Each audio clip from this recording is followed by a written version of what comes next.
시겠습니다. 십자가 뒤편에 숨겨진 사람들. 오늘 이 말씀을 통해서 우리에게 주시는 하나님의 귀한 은혜와 위로하심과 축복이 온전히 임하기를 소망합니다. 우리는 마가복음 14장과 15장을 중심으로 예수님의 마지막 사역의 절정, 하이라이트를 우리는 바라보게 되어지고, 그 사건이 십자가 중심으로 이루어지고 있음을 우리에게 이해하게 해주고 있습니다.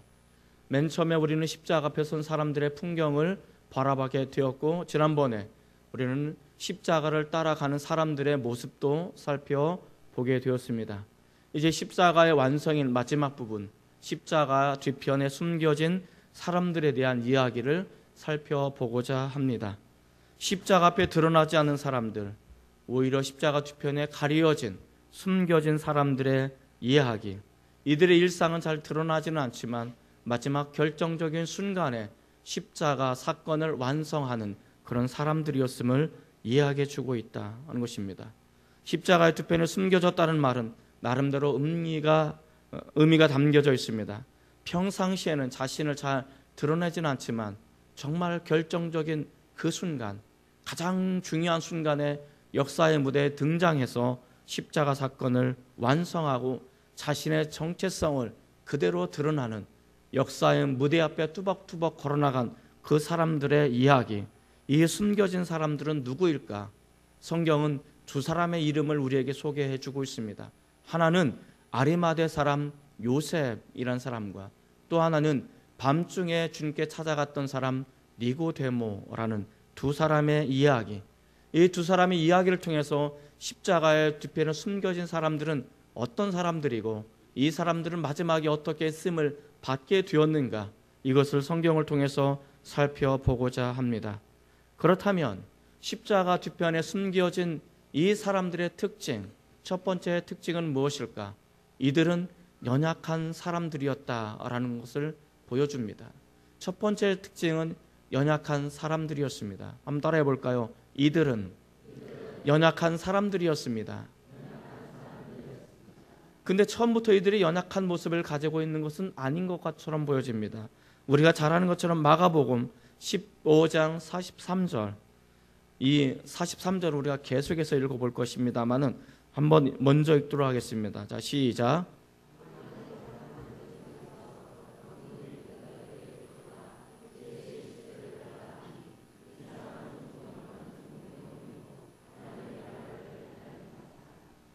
여기 보면 요셉이라는 사람을 여러 가지 소개하고 있는데 43절 중간에 보니까 이렇게 말하고 있습니다. 이 사람은 존경받는 공회원이었다. 존경받는 공회원. 그 당시 유대라는 작은 나라를 지배하는데 왕이 있었고, 그 밑에 국회의원과 같은 산헤드린 공의원이 있었는데, 오늘날 치면 국회의원쯤 되겠죠.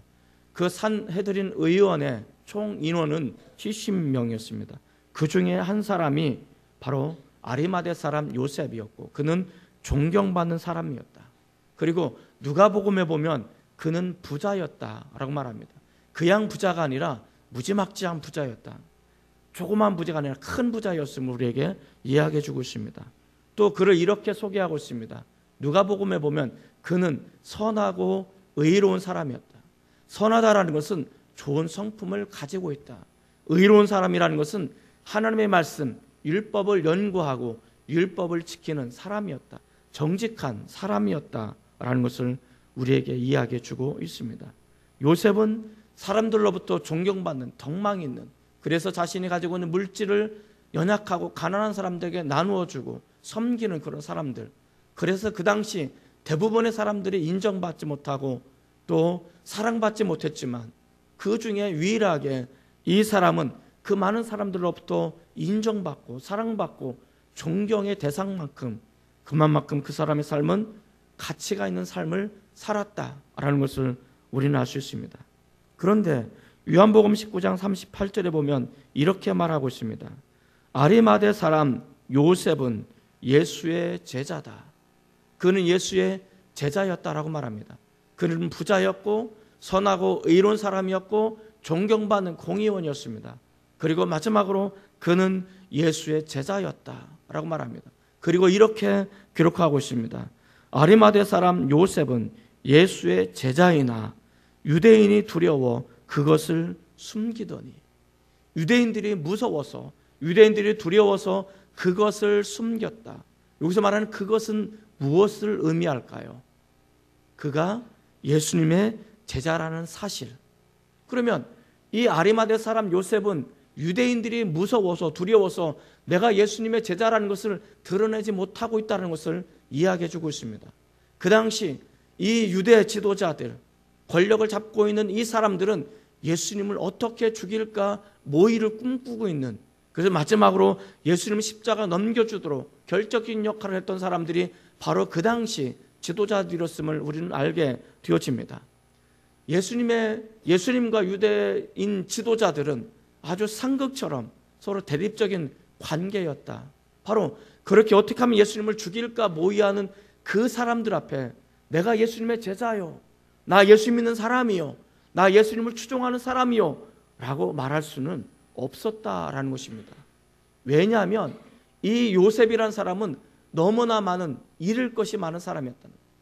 경제적으로 너무나 많은 부자였고, 그는 존경받는 사람이었고, 그는 많은 것을 누리고 있는 그런 사람이었습니다. 내가 예수님과 한편이라는 것을 드러내는 그 순간 그는 모든 이것이 한 번에 무너질 위험을 그는 겪고 알고 있는 것이었습니다. 그렇기 때문에 그는 많은 사람들이 자신이 예수님의 제자라는 것을 알까봐 이것을 꼭꼭 숨겨둘 수밖에 없는, 유대인들이 무섭고 두려워서 자신이 예수님의 제자인 것을 숨겨둘 수밖에 없는 연약한 존재였다라는 것을 우리에게 보여주고 있다는 것입니다. 이들은 자신이 예수님을 믿고 따르는 사람이었지만 대중 앞에 예수님을 따르는 그런 모습을 감추었던, 그래서 몰래 예수님을 만날 수밖에 없는 그런 사람이었다라는 것을 우리에게 이야기해 주고 있습니다. 또 한 명을 우리에게 소개해 주고 있는데 그 이름은 니고데모. 니고데모에 대해서 가장 많은 성경을 분량을 할애하고 있는 장면은 요한복음 3장입니다. 요한복음 3장에 보면 니고데모를 이렇게 설명하고 있습니다. 밤중에 몰래 예수님을 찾아왔던 사람, 밤중에 몰래 예수님을 찾아왔던 사람, 이 사람은 밤중에 몰래 예수님을 찾아왔고, 이 사람은 부자였고 관원이었고, 다시 말해서 공의원이었고, 이 사람은 랍비였다. 랍비라는 것은 그 당시 상당한 권력과 주의와 또 리더십의 위치에 있는 그런 사람이었다라는 것입니다. 자, 이들은 나름대로 위치를 가지고 있는 사람이었고, 나름대로 권력을 가지고 있는 사람이었고, 나름대로 인정받는 그런 사람이었고, 나름대로 부유한 삶을, 넉넉한 삶을 살았던 이 사람들. 그럼에도 불구하고 이 니고데모는 밤중에 몰래 예수님을 찾아올 수밖에 없었던 그 이유는 무엇일까?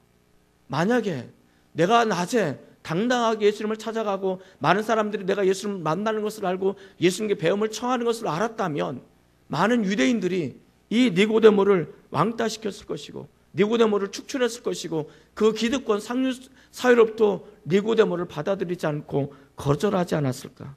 이것이 니고데모는 두려워서 밤중에 아무도 모르게 예수님을 찾아갈 수밖에 없었던 연약한 모습을 가지고 있었다는 것입니다. 이들의 특징은 나름대로 경제적으로 또 정치적으로 사회적으로 성공한 그런 신분을 가지고 있었지만 그럼에도 불구하고 이들은 예수님을 따르는 사람이었고, 이들은 예수님께 숨겨진 제자였고, 이들은 자신이 예수님을 믿는 것이 드러날까 봐 전전긍긍한 연약한 그런 존재들이었고 약한 사람들이었다는 것을 우리에게 이야기해 주고 있습니다. 저는 여기서 한 가지 놀라운 사건을 발견하게 되어집니다. 하나님은, 그리고 예수님은 이 연약한 자들을 외면하지 않았다는 사실입니다. 예수님께서는 이 니고데모와 아리마대 사람 요셉을 거절하지 않았다는 것입니다. 그들이 연약한 상태에 놓여져 있지만 우리 주님께서는 이 연약한 이들을 끝까지 품으시고 끝까지 안으시고 그들을 위해서 기도하고 있음을 우리에게 이야기해 주고 있다는 것입니다.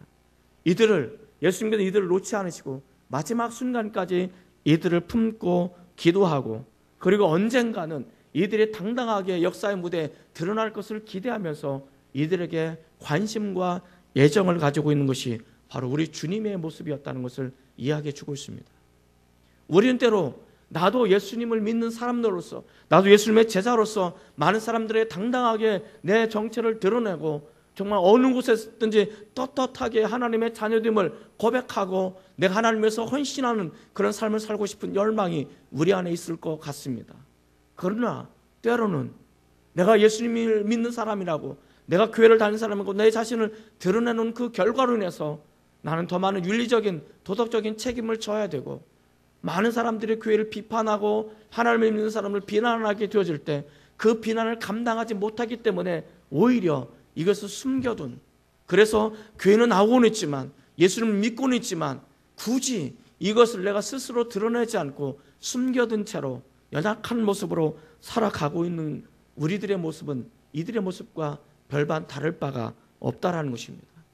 그러나 예수님께서 이들을 포기하지 않으셨고 이들을 끝까지 품으셨고 어느 순간 이들이 역사의 무대에 당당하게 드러날 것을 기대하시는 것처럼 여전히 우리 주님께서는 저나 여러분에게 그러한 기대를 가지고 있다는 사실을 잊지 않으셨으면 좋겠습니다.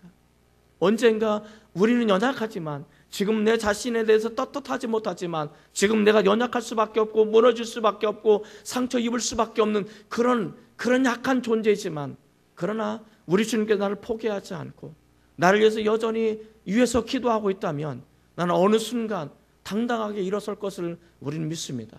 그렇게 우리 주님 우리를 향해서 기대를 가지고 있습니다. 여기서 한 발 더 나간다면 저는 여러분들과 저와 여러분들이 가져다 하나의 관점, 예수님의 관점을 여기서 가졌으면 좋겠습니다. 우리가 그 관점은 어떤 관점일까요? 다른 사람을 향한 용납함, 기다려줌. 너는 왜 나처럼 신앙생활하지 못해? 너는 왜 그렇게밖에 신앙생활하지 못해? 너는 왜 그래? 너는 이게 뭐야? 라는 비난과 조롱과 우리가 그 사람을 향한 판단을 미리 하지 말라는 것입니다.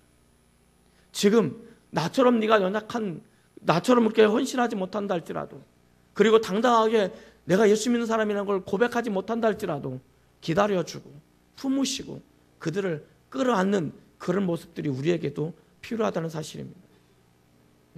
그런 의미에서 우리 옆에 사람 한번 보시고, 당신이 연약한다 할지라도 난 당신을 포기하지 않겠습니다. 그렇게 한번 인사해 볼까요?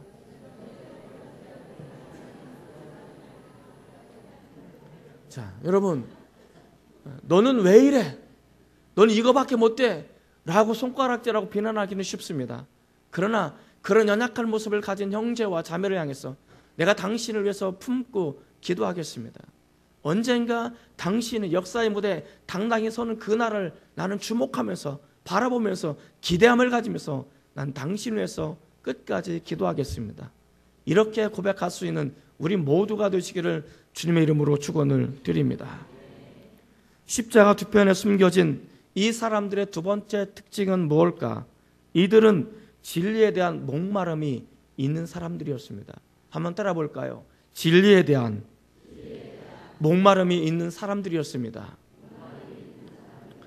이들은 숨겨진 사람들이었지만 그래도 영적인 진리에 대해서 목마름을, 갈망을 가지고 있는 사람들이었다는 것입니다. 가장 중요한 것은 이들이 자신이 부족한 것이 무엇인지를 알았다는 사실입니다. 내가 연약하고 내가 부족한 것이 어떤 것인지를 깨달았다는 것입니다. 이게 정말 중요한 거예요. 정말 중요한 것은 내가 알지 못한다는 사실을 아는 것이 중요한 것입니다. 내가 참으로 무지하다는 사실을 아는 것이 중요하다는 것을 우리에게 이야기해 주고 있습니다. 이 요셉이라는 사람과 이 니고데모라는 사람은 우리 시선으로 바라볼 때 사회적으로나 경제적으로 나름대로 성공한 사람들입니다. 그렇지 않아요. 국회의원이었고 부자였고 인정받는 사람이었고 덕망 있는 사람, 나름대로 정말 인정받는 이 사람들은 나름대로 성공한 사람들입니다. 그런데 사회적으로 성공했다 할지라도, 경제적으로 물질적으로 내가 성공적인 삶을 산다고 할지라도, 그렇다고 해서 이것이 곧 내 영적인 목마름을 해결해 주지는 않는다는 사실입니다. 이들은 나름대로 성공적인 삶을 살아가고 있고 인정받는 삶을 살아가고 있고 존경받는 삶을 살아간다 할지라도, 그런 삶을 살아간다 할지라도 이들의 목마름, 이 영적인 갈망이 채워지는 것은 아니라는 것입니다. 정말 중요한 것은 내가 어떤 모습으로 살아가든, 내가 부유하든 내가 부유하지 못하든, 내가 사회적으로 성공하든 성공하지 못하든 그것이 중요한 것이 아니고 내가 여전히 하나님을 향한, 예수님을 향한 목마름, 이 영적인 갈망이 우리 안에 있어야 된다는 사실을 보여주고 있습니다. 마가복음 15장 43절을 또 한번 읽어보도록 하겠습니다. 자, 한 번 더 읽겠습니다. 자, 시작.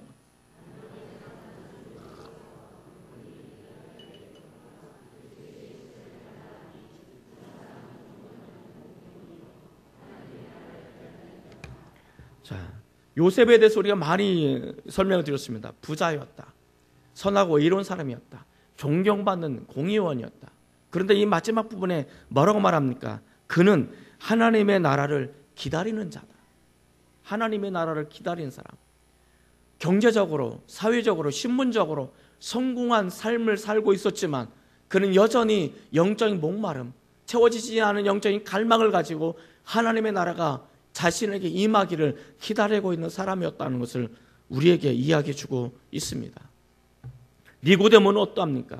니고데모가 밤중에 예수님을 몰래 만나러 왔던 것은 그만큼 영적인 갈망이, 갈증이 있었음을 우리에게 이야기해 주고 있는 것입니다. 니고데모는 랍비입니다. 랍비라는 것은 성경을 연구하는 사람입니다.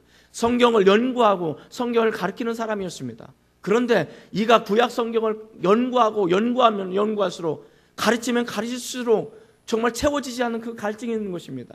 성경을 들여다보면 들여다볼수록 내가 얼마나 무력한 존재인지, 내가 얼마나 연약한 존재인지, 성경을 통해서 비춰본 내 모습은 죄로 가득 찬 오염된 인생, 그래서 하나님 앞에 당당히 설 수 없는 연약한 존재라는 사실을 이 니고데모는 깨닫게 되어진 것입니다.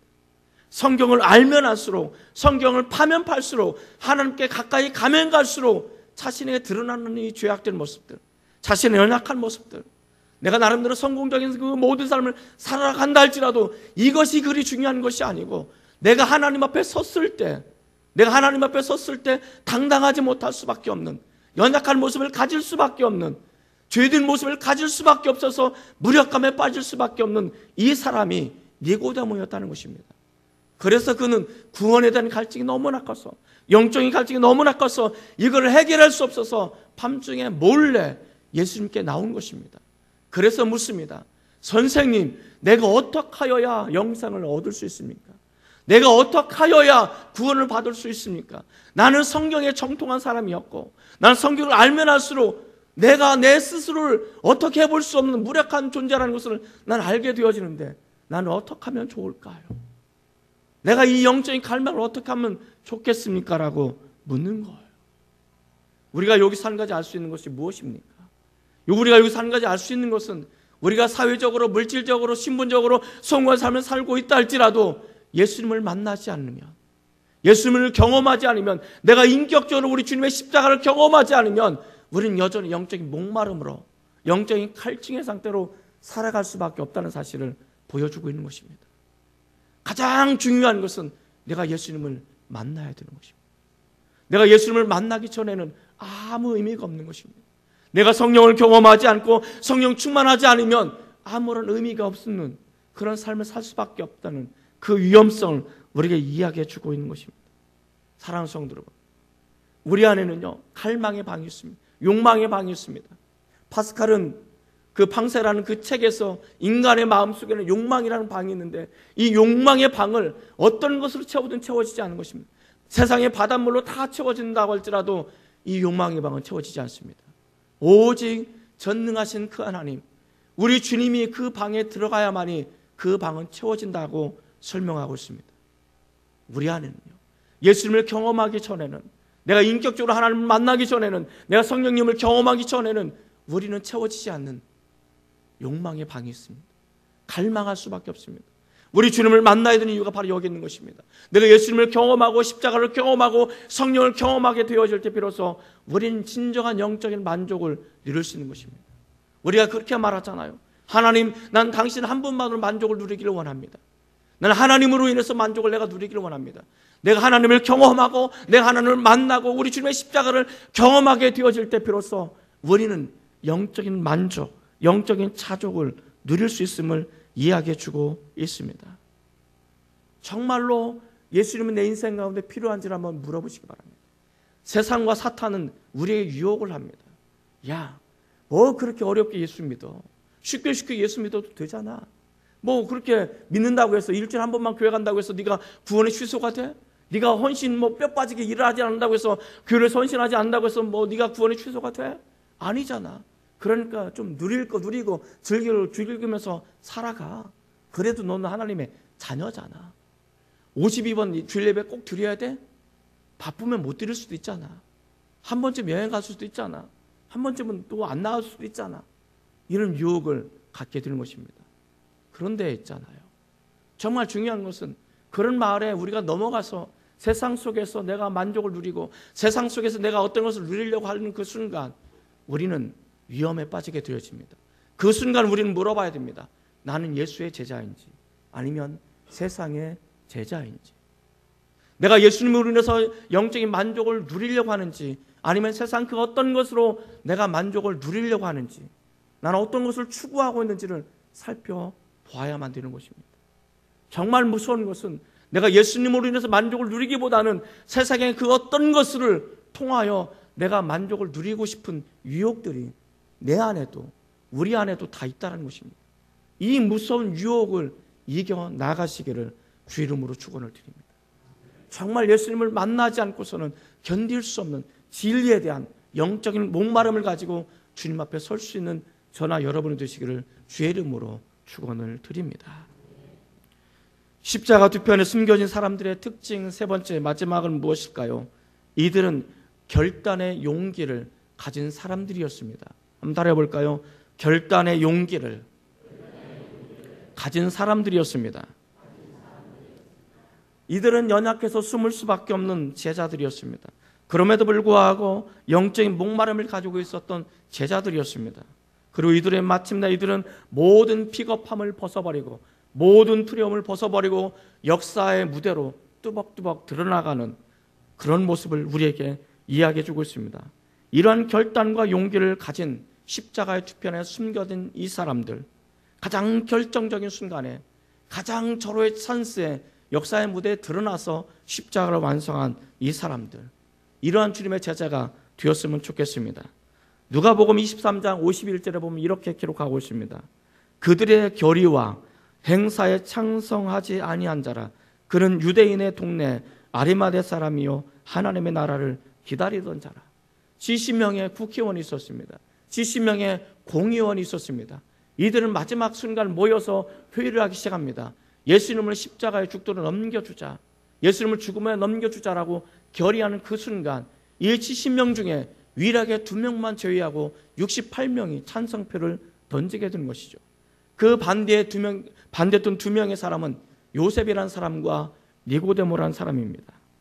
마가복음 15장 43절 한 번 더 읽어보도록 하겠습니다. 자, 다시 한번 읽습니다. 자, 시작.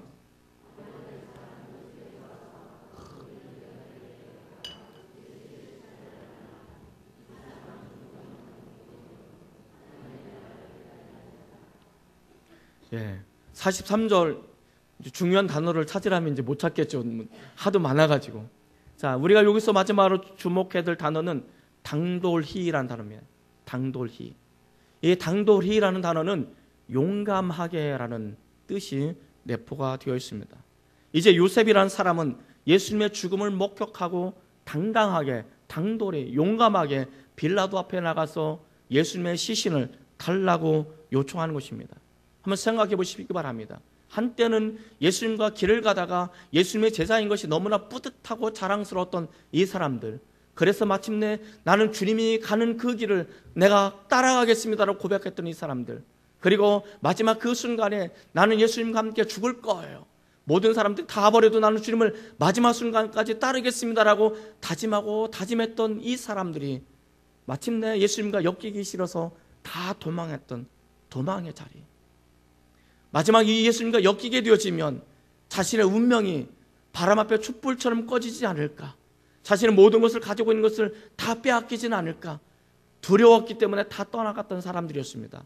바로 그 순간에 자신이 예수님의 제자라고 떳떳하게 드러나지 못하고 숨죽여 예수님을 믿고 있었던 이 사람들, 숨죽여 예수님의 숨겨진 제자로 살아갈 수밖에 없었던 이 사람들이 예수님과 엮여서 자신이 고난을 받고 자신의 모든 주의를 박탈당하고 자신의 많은 것들이 빼앗긴다 할지라도, 심지어 예수님처럼 죽을 수도 있다 할지라도 이 마지막 순간에 그 역사의 무대에 드러나서 나갔던 이 사람들, 이것이 바로 용기 있는 결단인 것입니다.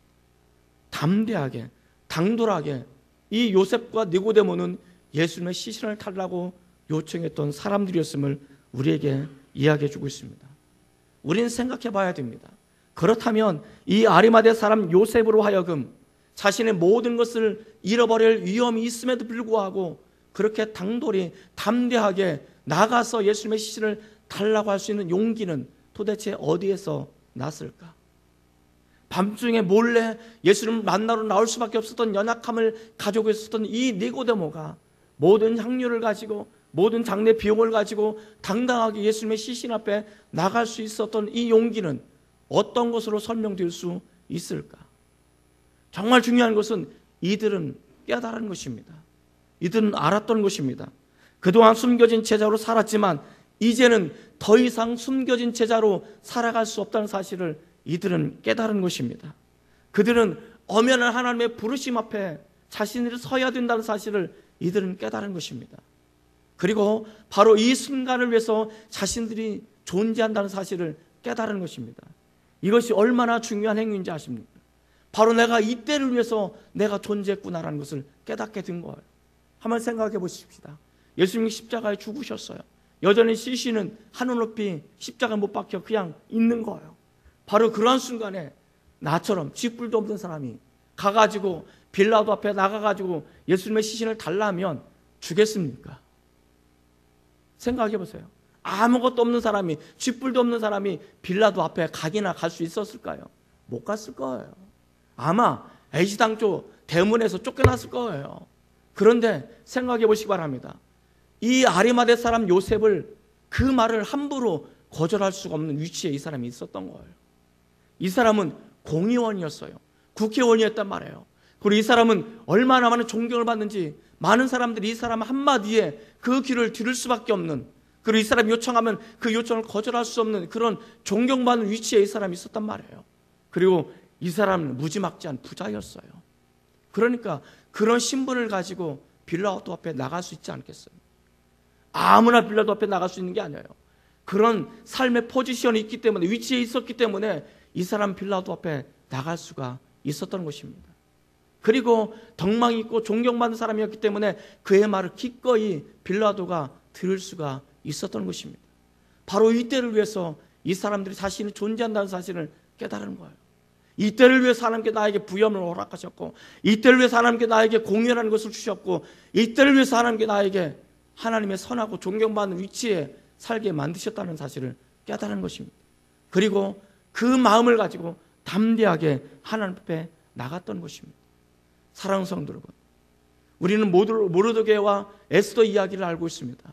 유대인들이 다 몰살당한 그 위기에 처했을 때 이 에스더는 두려웠습니다. 그때 모르드게가 사람을 보냅니다. 만약에 당신이 이때를 위해서 나서지 않는다면 당신은 하나님 앞에 버림받을 거요, 또 다른 사람이 당신에 대신할 것입니다. 당신을, 아무것도 없는 당신을 황후의 자리에 올리는 이유가 무엇입니까? 바로 이때를 위함이 아닙니까? 당신이 나서지 않는다면 당신은 하나님부터 버림을 받을 것입니다. 사랑하는 성도 여러분, 만약에 정말 결정적인 순간에 우리는 그저 숨겨진 채자로 살아갈 수밖에 없는 그런 상황에 우리가 내몰린다 할지라도, 그럼에도 불구하고 내 일평생 한 번쯤은, 단 한순간에 내가 결정할 때가 올 때가 있을 것입니다. 내 모든 것을 내려놓고, 내 가정을 다 내려놓고, 내 직장과 사업도 다 내려놓고 아마 발목이 잡을 거예요.